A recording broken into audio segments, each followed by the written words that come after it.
बैतूल में वैक्सीनेशन के बाद एक युवक की आंख की रोशनी चले जाने का मामला सामने आया है। अब युवक ने इसकी शिकायत प्रधानमंत्री नरेंद्र मोदी समेत मुख्य सचिव मध्य प्रदेश से करते हुए इलाज का खर्च और मुआवजे की मांग की है। युवक का कहना है कि उसे न्याय नहीं मिलने की स्थिति में वह न्यायालय की शरण भी ले रहा है। दरअसल एक ढाबे पर रसोइया का काम करने वाले नसीम खान ने 26 जून को कोविशील्ड का पहला डोज लगवाया था। वैक्सीन लगवाने के बाद 2 दिनों तक उसे दोनों आंखों से धुंधला दिखाई दे रहा था। 2 दिन बाद एक आंख से तो दिखाई दे रहा था, लेकिन बाईं आंख की रोशनी पूरी तरह से चली गई।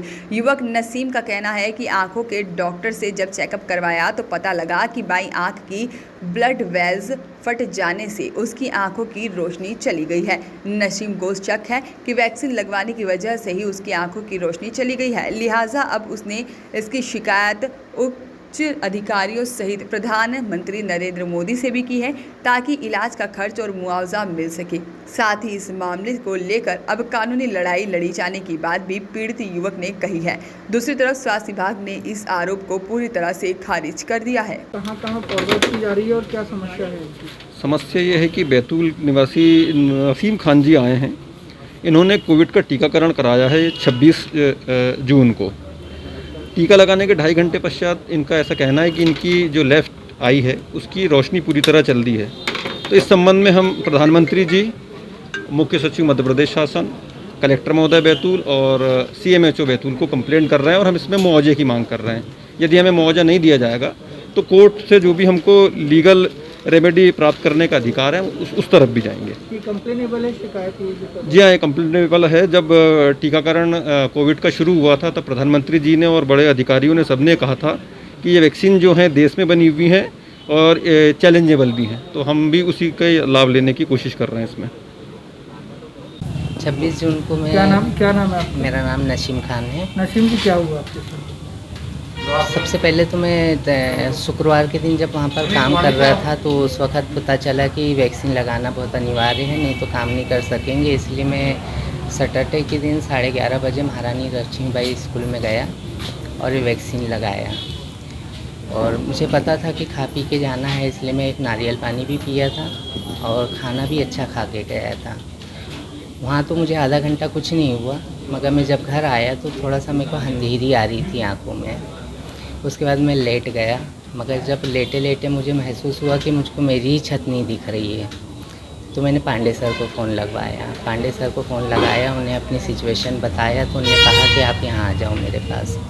मैं उनके क्लिनिक पे गया, क्लिनिक पे मेरा इलाज चला। वहाँ जब पांडे सर को समझ में नहीं आया तो वहीं उनने डॉक्टर विनोद बर्डे को भी बुलाए थे, उनने भी चेकअप किए। उसके बाद भी कोई हल नहीं निकला। जब 6:30-7 बज गया था, 3-4 घंटे तक के मेरी पूरी जांच पड़ताल चलती रही, मगर कोई हल नहीं निकला। उनने कुछ दवाई देकर मुझे घर वापस कर दिए और मुझे बताया कि मेरी जो बारीक नसें रहती है आँख की वो फट गई हैं और खून के धब्बे आ गए हैं आँख में। उसके बाद फिर मैं 28 जून से तकरीबन 28 जून से कंटिन्यू इलाज ले रहा हूँ वहीं पे हॉस्पिटल में। अभी क्या स्थिति आंखों की? अभी ये है कि मुझे सब नेगेटिव नज़र आता है। सीधी आँख से ही मुझे साफ़ सुथरा दिखता है और दोनों आँखों से जब एक जैसा मैं देखने की कोशिश करता हूँ तो नाक की हड्डी पे दर्द होता है। तो अभी इसकी कहाँ शिकायत कर रहे हैं और क्या चाह रहे हैं आप? इसकी और मुझे महात्मा गांधी मेडिकल कॉलेज का बोला है भोपाल में दिखाने का। मेरी आर्थिक स्थिति वैसी ख़राब है क्योंकि 3 महीने से लॉकडाउन चल रहा था, सभी कुछ बंद था, तो मेरा भी काम बंद था।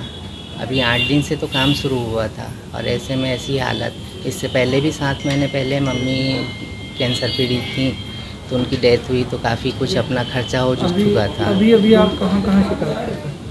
अभी कलेक्टर महोदय को, CMHO को और प्रधानमंत्री और मुख्य सचिव को शिकायत करें। हाँ, क्या चाह रहे हैं? मुझे आर्थिक तौर पे भी मदद की जाए और मेरा इलाज भी किया जाए। और मैं चाहता हूँ कि सरकारी हॉस्पिटल के बजाय मुझे प्राइवेट हॉस्पिटल से बेहतर फ़ायदा हो सकता है अगर तुरंत इलाज मिले तो। आया था वैक्सीन लगाने के बाद में एक नशीर नाम के युवक की आँख का ख़राब हो जाने का, क्या पूरा मामला संज्ञान में आपके, और इस पूरे मामले में क्या अभिमत है आपका वैक्सीन को लेकर के? नहीं, एक ऐसा प्रकरण तो मतलब एक उनको आशंका थी।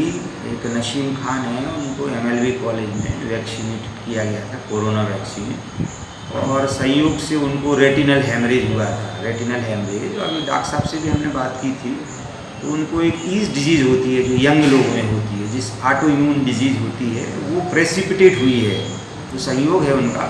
बाकी वैक्सीनेशन से इटसेल्फ कोई ऐसी बीमारी नहीं है कि जिससे ऐसे सिम्टम हो या ऐसी कोई परेशानी।